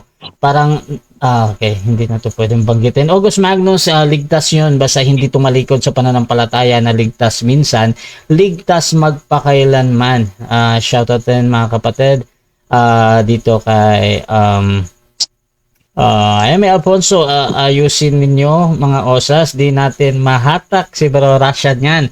Ako na yata naghahatak kay Bro Rasha, rambulan ng mga osas view. At shoutout din kay Paiser Cloud, may tumatalikod sa pananampalataya. August Magnus, walang new creature sa maling doktrina. At tuloy-tuloy tayo mga kapatid, dako tayo sa final conclusion. At again, ang topic natin ay patungkol dito sa ang OSAS version ng Fernando Camacho Jr., ang biblical at tama bilang negatibo. Brother Mark Umbao ng Oneness Born Again. 5 minutes, your time starts now. Okay. Ang malinaw na na napatunayan ko sa gabing ito ay nagpapanggap si Bro Camacho OSAS believer. Nagpapanggap. Nakikiuso lang siguro nakikigaya Mali po 'yun, maling magpanggap na OSAS believer ka pero hindi ka talaga OSAS. Bakit hindi OSAS? Kasi nga po, hindi naman siya ligtas palagi. Tama ba Bro Camacho? Dapat osnas ka, nagkamali ka yata ng tinayo ang tema. Dapat ang tema ni Bro Camacho, osnas. One saved, not always. Maaring maligtas, maaring hindi maligtas, not always. Hindi laging ligtas palagi, hindi laging ligtas. Dapat yun yung posisyon ni Bro Camacho. Nagkamali siya ng temang na napili. Oo, nagkamali siya ng temang napili. Yun ang malinaw na naganap sa aming discussion. Ngayon, ano naman na napansin kong mali sa 'di ba sabi ko nga itatama ko yung ipapaliwanag yung tamang kahulugan ng OSAS. Ano po 'yun? Ang kahulugan po ng OSAS, ito po dapat nating maintindihan. Pag ibinigay na sa iyo, hindi bigay bawi ang kaligtasan. May katiyakan ang kaligtasan. Fully paid. May namatay na. May nagbayad na. Bakit magbabayad ka pa uli? Ha? Yan ang OSAS. Ulit nilawin ko ha. Ibinigay, walang bawian. Katiyakan ng kaligtasan. Bakit? Sa kamay ng Diyos. Pagkahawak ka ng Diyos, may katiyakan. Hindi sa kamay ng tao. Katulad sa pinalalabas ni Bro Camacho, depende sa kanya yun kung mananatili siya. Kung ayaw niya na, hindi na siya anak ng Diyos. Pag ayaw niya na gusto niya na kumawala sa kawan, hahayaan siya ng pastol niya. Aroy, may ganun ba? Wala. Oo, guni-guni ang ganung kaisipan. Ang pinaka gusto ko dito, bayad na tayo sa ating pagkakasala. No, may namatay na. Bakit mamamatay pa tayo? May namatay na eh. Tapos, tandaan po natin ang osas, buong tiwala namin, isinandal namin sa aming Diyos. Wala kaming tiwala sa aming sarili. Hindi namin kayang magpakatino. Hindi namin kayang makasunod sa kautusan ng 100%. Hindi namin kayang makapagpigil. Pero nagsusumikap kami gaya ng mga osnas. Yung mga osnas na nagsusumikap magpakabanal, ganun din po kami. Ang pinagkaiba lang namin, hindi para makaiwas sa impyerno. Kung hindi saan? Sa ano dahilan kung bakit kami nagpapakabanal? Dahil totoo yung pagmamahal namin sa aming kapwa at totoo talaga ang pagmamahal namin sa aming Diyos. Naalala ko ito, madalas kong kinukwento ko to hindi to pag-aangat ng bangko. Yung kapatid ko, nanay ko at lola ko, kahit hindi nila ako kayang saktan, kahit wala naman akong mamanahing pera sa kanila, wala naman akong inaasahan sa kanila, pinagsilbihan ko sila. Inuhugasan ko ang puwet, inaalagaan ko. Bakit? Yun yung totoong pagmamahal. Hindi dahil takot sa impyerno. Hindi dahil takot sa papaluin ako ng nanay ko at lola ko. Yun ang totoong pinanggagalingan ng aming pagtitiis, ng aming pagsusumikap. Yun ang gusto ng Diyos. Alisin mo sa picture yung impyerno. Magpakabanal ka, sumunod ka sa kautusan, magmahal ka ng kapwa mo dahil mahal mo talaga sila. Hindi dahil takot ka lang sa impyerno. Ang tawag dyan, hipokrito! Mga hipokrito, mga osnas na ito. Kaya may nabasa ko may nagsalita sa comment kanina, no? Kahit pumatay na yan, ligtas pa rin. No? Parang pagkakataon na natin gumawa ng kasalanan. Wala nang impyerno. Magpakalulong na tayo sa kasalanan. Ay, talagang yan ang kalikasan ng mga hindi ligtas. No? Yan yung kalikasan. Yan yung ipinanganak sa laman, hindi sa espiritu. Kasi pag pinanganak ka na sa espiritu, ano ang desire natin, bro? Ano ang desire ng ipinanganak sa espiritu? Maka-spiritual na bagay. Oo, maka-spiritual na bagay. Kaya, ang malinaw dyan, sana may kahit paano, may napulot tayo kung ano talaga ang totoong kahulugan ng osas na pinaniniwalaan naming mga osas believer. Huwag nating dumihan. Huwag nating puro paratang lang ang alam natin. Nakikita ko sa Facebook, puro paratang. May gumawa lang na isang ng rape lang. Lahat na ng osas ay ang tawag dyan ay ang tawag ito, mapanghusga yung mga ganyan. Nilahat na, no? May isang pulis lang na nangungutong, lahat na ng pulis nangungutong. Mali pong kapatid. Oo, mali po yun. Tayo na nananampalataya sa Diyos. Salamat. Dako tayo mga kapatid sa final conclusion ng ating affirmative. Brother Fernando Camacho, your time starts now. Okay, so ito last na po ito, may na lang ang oras. So gusto ko muna inigit ito na takot daw sa impyerno, no? So misinterpretation na naman ito, chismis na naman ito. Ito po yung tamang pagpaparatang. Kasi ang doktrina namin, hindi kami takot sa impyerno. Sabi doon sa Ecclesiastes 12, 13 hanggang 14, yan po ang doktrina namin, matakot sa Diyos. Hindi sa impyerno. Sablay na naman po ang negative dito. At yun pong yung aking pong pundasyon, paalala ko lang po, hindi po natutulan ng negative side. Ibig sabihin hanggang ngayon, natapos na ang debate, hindi niya tinutulan yung pong aking mga poste. Hindi natutulan ang aking poste. Kundi pinaamin pa natin siya at siya naman ay umamin. O ngayon, ito pa isa. Yun daw nakasalalay sa akin, kumbaga, nakasalalay sa tao yung ano, yung salvation. Ano po? Okay. Ang salvation po ay napakita ang Diyos na may dalang kaligtasan sa lahat ng tao. Pero ang tao ang magpapasya kung yayakapin niya ang salvation. Bakit? Kasi maraming tao gusto ring maligtas. Hindi lang naman Christianity may doktrina dyan eh. Ang Islam may doktrina din ganyan. Ngayon, yung mga Islam pagka hindi sumampalataya na, sila ba ligtas? Hinduismo, may salvation doctrine din sila. Buddhism, meron din. Hinduismo, yung Sikhismo, marami po yan, pati yung Jainismo at yung Taoism. May salvation doctrines din sila at yun din ang pinanghawakan nila.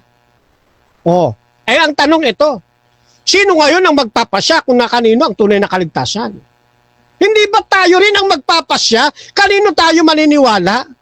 Sa Christianity doctrines ba na ipinapangaral ni Kristo? O dito sa mga iba't ibang mga nabanggit nating Buddhismo, Hinduismo, Taoism na may salvation doctrine din? Meron tayong kalayaang pumili. Nagkataon lang na mas pinili natin ang sampalatayanan si Kristo. Kaya nga Efeso 2:8 hanggang 9, John 3:16, unang Juan 5:13, nagkakatalo sa pananampalataya. Pananampalataya sa ating Panginoon. Hindi basta maniniwala ka lang sa salvation. Uriin mo kanino salvation ba ang dapat mong tahakin. Yung OSNAS, hindi ito kapit sa amin. Kasi maliwanag sa topic ko, Yan. Yan ang paksa ko. Ang OSAS version ni Fernando Camacho ay biblical at tama. Alin ito? Ito'y angkop lamang sa mga nananatili sa pananampalataya. Nagiba ba yan? Hindi ho nagiba Sinang-ayunan nga Yan po yan mga kapatid. Ngayon. Eto pa kapiraso na lang kasi ito Doon sa John 15, John 15, maliwanag pong nabasa natin, nagkaroon siya ng kontra nga ron Yung mga nakakabit kay Kristo, sabi niya, sa kahulihan, mga ligtas. Yung hindi nagbubunga, siya rin nagsabi, doon sa ikalawa niya, hindi ligtas. Kung ito'y ligtas, at yung hindi nagbunga, hindi ligtas, saan ilalagay? Siya na rin ang nagsabi, itatapon sa apoy. O di mali yung osas niya, at ang tamang osas yung sa akin, yung mga nanatili. Ganyan lamang po yan ngayon, eto pa. Eto pa. Dito sa unang Timoteo 4:1, napakaliwanag. May mga nananampalataya tumalikod sa kanilang pananampalataya. Nakinig sa espiritong mapandaya Ano tinalikuran nila? Pananampalataya. Ano pananampalataya yon? Tunay na pananampalataya yon. Hindi yung fake na pananampalataya. Tinalikuran nila tunay na pananampalataya. At nakinig sa espiritong mapandaya. Yung ba ligtas pa rin? Hindi na. Unang Juan 5 nga yung pinaroroonan ni Kristo, kinaroroonan ng buhay. Yung hindi kinaroroonan ni Kristo, walang buhay. Kita mo? Ito pa, Hebrews 10:35.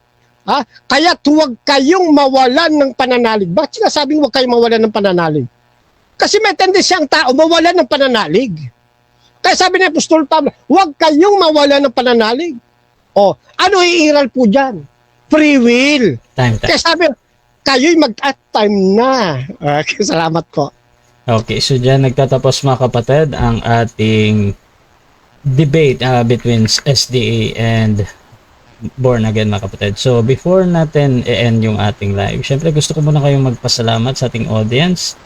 Unahin natin si Brother Fernando Camacho.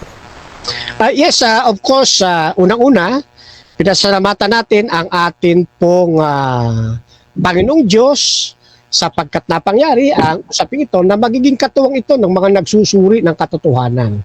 Ano po? At siyempre, bukod sa ating Panginoong Diyos, pinasalamatan din natin ang atin pong buting Pastor Mark Umbao dahil dito sa Lambingan, nagkaroon ng ganitong pag-uusap. At siguro masusundan pa ito sa hinarap. At ganun din sa very patas na nag-moderator, ang kapatid na Russia, ang moderator ng Pilipinas, ang pambansang moderator. Kaya maraming salamat. At talaga pong kayo ay lalo lumalago sa inyo pong ginagampanan. Actually, si brother, si kapatid na Russia, may OSAS version din yan eh. Ayan. At siyempre sa comment section, ikinantay, no? Sa comment section, maraming salamat po sa inyo. Ano? At inuulit ko, ito po ay version lamang ni Fernando Camacho Jr. Maraming salamat po sa inyo. Hasta la vista. Viva Adventista del Septimo Dia. Chokbok Hamnida. Mispa po sa inyong lahat. Shalom. Okay. At pasasalamat din, Brother Mark. Okay. Nais ko rin magpasalamat sa unang-una po talaga sa Diyos kasi yung binigyan ng pagkakataon. Ginamit ako ng Diyos para maibahagi ang totoong ebanghelyo, totoong mabuting balita ng kaligtasan. Okay? Ganun din, nagpapasalamat ako sa ating patas na moderator na sana pagbigyan ako minsan, kami magkaharap din sa gantong paksa. Ikinanta kita eh. At isang karangalan na makaharap ang ating si Bro Camacho na alam natin ay isang veteranong debatista. At ganun din sa mga osnas at saka osas sa ating sa mga nanood, sumaybayba at sa mga kapanood pa nito. Yun lang po. Maraming sana mapagpala.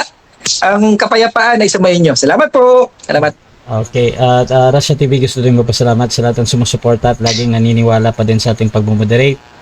Kung gusto nyo sumali sa ganitong gawain or maghamon man sa dulang ito, pwede nyo akong i-PM mga kapatid or mag-comment kayo dyan mga kapatid dahil sisikapin ng dalawang ito na sagutin kung okay naman ang inyong mga hamon dyan. Please subscribe na ating YouTube channel, Russia Beach TV. Siyempre mga kapatid, you can follow this both gentlemen here kung gusto nyo magsuri sa SDA, Born Again Oneness mga kapatid. So, pakifollow na din ako sa aking Facebook. So, dyan nagtatapos ang ating debate at this is Admin Russia ng Russia TV and we're out. Ito ang tinig na hindi mabibili, hindi matitinag, hindi mapapawi. Ito ang tinig ng katotohanan ayon sa kasulatan. Sa salita mo aming pinanghahawakan, liwanag sa dilim, gabay sa bawat